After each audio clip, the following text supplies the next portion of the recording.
Tarkov's Arena mode has been out for about 7 months now, and in that time frame, we've seen the hype for Arena go from unparalleled down to mere whispers and echoes of what BSG set out to create with the alternative mode of play for Tarkov. It was supposed to be an extension of proper Tarkov, something that was going to complement the game, allowing veterans of the game to have something else to play and engage with that was new and refreshing, and it was also going to help newcomers into Tarkov become familiar with the battle mechanics to help boost their confidence to go and play the real game. But the reality of the situation is that BSG couldn't execute on their idea for a battle arena style mode for Tarkov well enough on launch, and is now, and has been since day one, playing catch up, trying to recoup the losses both in terms of player retention numbers as well as the financial numbers. Making Arena was not cheap, and neither was the amount they spent on promotion for the game across various conventions. Speaking for only myself, I never really wanted Arena to fail and die off, but this is unfortunately a harsh lesson about managing expectations and what you actually deliver as a product to the masses day one. First impressions are so important. Arena, over time, has only gotten better, but at what cost? Arena, and I might need to emphasize this, might be dead. And no matter what BSG does to try and bring life back into it, the damage has already been done, and that's what hurts the most. But to understand why Arena is struggling, we need to understand the core problems that Arena has had since it launched. Initially, when an Arena-style shooter game mode was mentioned by Nikita to be coming for Tarkov, I'm going to take a guess and say that most people who heard this immediately thought either a Counter-Strike or Valorant game type mode. A round-based system that allowed you to earn money by getting kills, completing objectives, and then using that money to purchase extra gear, weapons, and more. Which, just by that description alone, sounds incredibly interesting within the context of Tarkov. Imagine having the freedom to select a handful of weapons from each class to use, and then being able to choose a select assortment of attachments to augment your weapon and make it more powerful. Sadly, this is not what we got. Instead, we had to choose one of many different preset loadouts from 4 different classes that were distinct enough from each other to feel different, but were so poorly balanced that the entire set of tier 1 presets were actually worse than most scav loadouts you get in normal Tarkov. Missing parts, no healing, no optics or even iron sights, it was just a mess all around. Sure, it was kinda goofy, silly fun the first couple of days you get your hands on it, but then you realize that this is how the progression of the game works for all 3 tiers of loadouts, and while tier 2 and 3 felt better to use because the weapons actually functioned and you also had better armor and medication, the amount of time you needed to invest into a single class, a single tree, because loadouts were separated into 2 different trees that branched out, was wild. They plan on changing this completely and adding a way to make your own presets, but this feels too little, too late at this point. Cool, but pointless if the rest of the game doesn't adjust to this new feature, and if there's any experience grinding to be had in order to get the guns or attachments you want, this is just going to become a problem. The XP and the number of games you needed to play was stupid. How you performed at the game barely mattered. Winning was the sole determining factor as to whether you got 8,000 experience points or 1,500.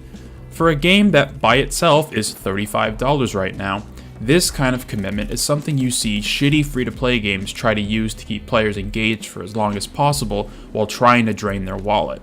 Tarkov in general has always had a problem of respecting your time as a player, and that whole conversation is worth its own video. But Arena was at least better because you get a whole match when you finally did manage to get a game, whereas in Tarkov you can die in literally 8 seconds if you're unlucky. Now that the loadout system is in the game, albeit the only thing you can use right now are tier 3 kits, and you have access to all of them if you're playing on ranked, which I assume you are because I tried to find a ranked game for like 12 minutes and couldn't get one. Queue times was another issue with the game day one that has only gotten worse because less people are playing. You'd think there wouldn't be any issues with the new mode because it's so populated, but if you try to queue up with friends for Arena, for some reason, the game struggled to get matches day one, and even when the queue popped, most of the time there would be one person who doesn't click the ready button, so the game throws you back into the search screen 2, 3, 4, or even 5 times in a row. It was incredibly frustrating. After some time, this issue did die down, and it felt reasonable to find a game within a couple minutes, and then the subsequent extra 2 minutes of loading all the assets, and then another minute to choose your loadout when you finally get into a game. Again, Tarkov doesn't really respect your time, and Arena was even more egregious to deal with sometimes. Tarkov and Arena have recently been merged together, meaning money, experience earned, and some other oddities will now be transferred between the two games. And with this came a new vendor, Ref, who, if I might rant for just like a second, might be an AI generated image, which begs the questions about the other traders, but maybe I'm just being pedantic. Ref is specifically dealing with Arena and provides quests and daily objectives to be completed for money and other forms of currency that he deals in. Now, GP coins have basically been removed from all other vendors, and he now primarily deals in them. On top of that, all barters involving GP coins are now on Ref, making GP coins in general pretty useless, but especially useless in PvE mode because Ref doesn't exist there, which is a shame because there were really some good barters to take advantage of from the traders, but this is a change they wanted to make. I see it as a net loss for the game, but it does give people a reason to engage with Arena in some capacity.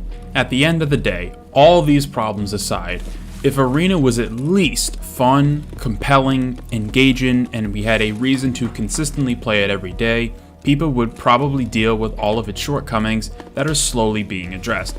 But Arena's greatest sin is that it's only fun for so long. After even just 2 or 1 game, I can only speak for myself, but it just makes me want to go play regular Tarkov. Have those engagements be more organic, put something on the line, fight players on maps that I both know, love, and hate. The essence of what makes Tarkov so fun is how unpredictable the game is as a whole that can be. You could run into Scav Boss, you could find a 5-man and wipe them as a solo, you could get deep into an event that has everyone running to one spot on the map. In Arena, it boils down to I see the other color, I shoot them, rinse and repeat.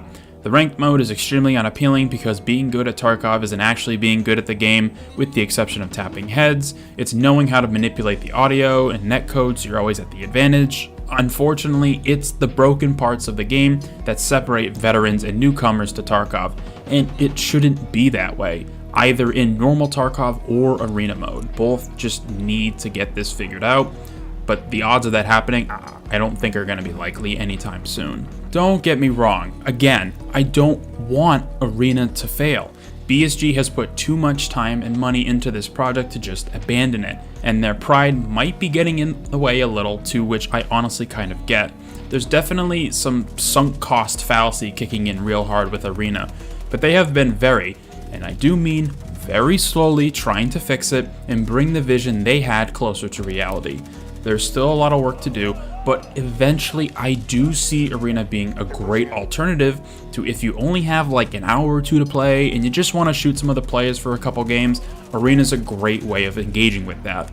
Instead of spending 10 minutes building a kit only to die after queuing for a raid for 7 minutes or so.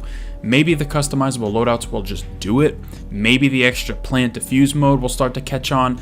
We don't know, only time is really gonna tell. Arena was a promised idea that didn't hit the notes it needed to when it initially came out. People were kind of swept up in the hype and excitement, I mean I was too, but it didn't take long at all for the cracks to start showing and reveal that the game was fundamentally at its core broken and not what it needed to be. So BSG goes back to the drawing board and begins to capitulate with a lot of core concepts that they may not have wanted to, because at this point it's lost them money. Why do you think the Unheard Edition exists? It never should have gone down like this. I was willing to wait longer to get a better product, but BSG was very keen on getting it out when they did. And now they're working backwards, picking up the pieces, but it might be too late. Arena might be dead before it really got a chance to shine. Thank you very much for taking the time out of your day to watch this video. Let me know your thoughts about Arena down in the comment section, and be sure to subscribe for more melancholy conversations about games and modes that were half-baked and unfortunately not up to snuff. I hope to see you in future ones.